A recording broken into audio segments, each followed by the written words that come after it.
भारतीय मूल की अमेरिकी अंतरिक्ष यात्री सुनीता विलियम्स 9 महीने के इंतजार के बाद धरती पर लौट रही हैं। वो कल तड़के पृथ्वी पर लौटेंगी। हम आपको बताते हैं कि उनकी वापसी की प्रक्रिया आखिर है क्या और आने वाले कुछ घंटों में क्या चुनौतियां सामने आ सकती हैं। देखिए।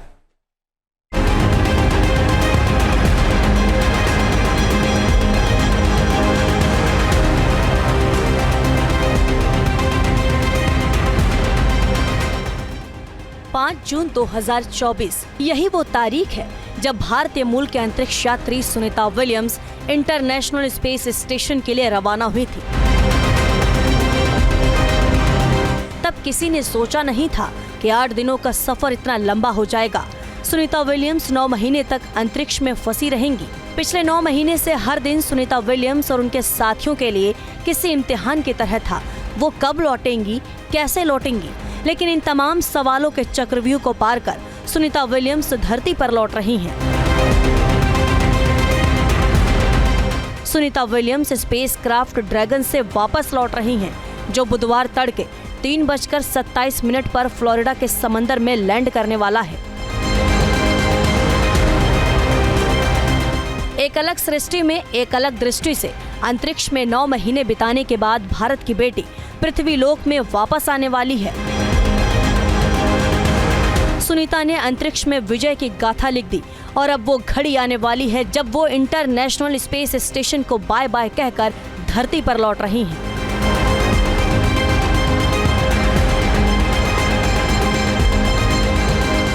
सुनीता विलियम्स 9 महीने से इंटरनेशनल स्पेस स्टेशन में रिसर्च कर रही थी। धरती से करीब 400 किलोमीटर दूर एक रहस्यमय दुनिया में रह रही थी। 28,000 किलोमीटर प्रति घंटे की रफ्तार से अंतरिक्ष के चक्कर लगा रही थी और हर दिन 16 बार सूर्योदय और सूर्यास्त के दर्शन कर रही थी।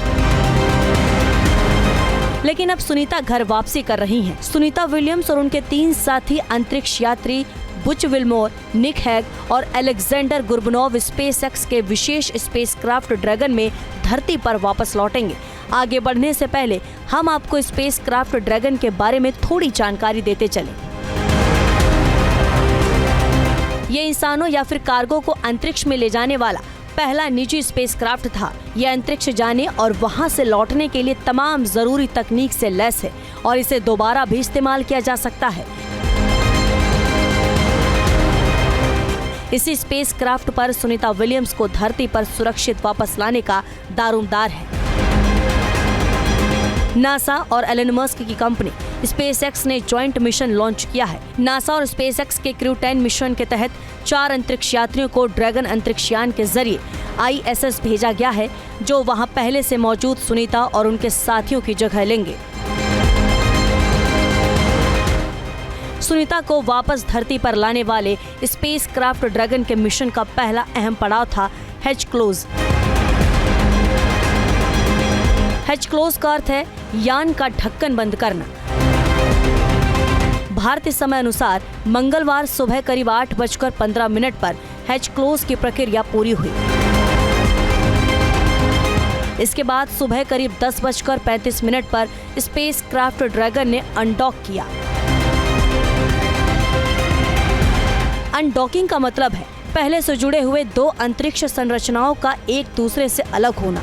यानी जब कोई अंतरिक्ष यान का मॉड्यूल को लेकर स्पेसक्राफ्ट, स्पेस स्टेशन या सैटेलाइट या मॉड्यूल से नियंत्रित प्रक्रिया के तहत अलग किया जाता है तो इसे अनडॉकिंग कहा जाता है। अब मान लीजिए कि हमने यहाँ से कुछ भेजा है और उसकी स्पीड जाके वहां टकरा जाता है उससे, तो पूरी की पूरी स्काई लैब तबाह हो जाएगी। तो डॉकिंग जो है यानी साथ मिलना दोनों का और बिल्कुल सही तरीके से मिलना, दरवाजों का खुलना, एक जगह से दूसरी जगह एस्ट्रोनॉट के या इंस्ट्रूमेंट्स का जाना अंदर, ये सारी चीजें बहुत कॉम्प्लेक्स चीजें हैं।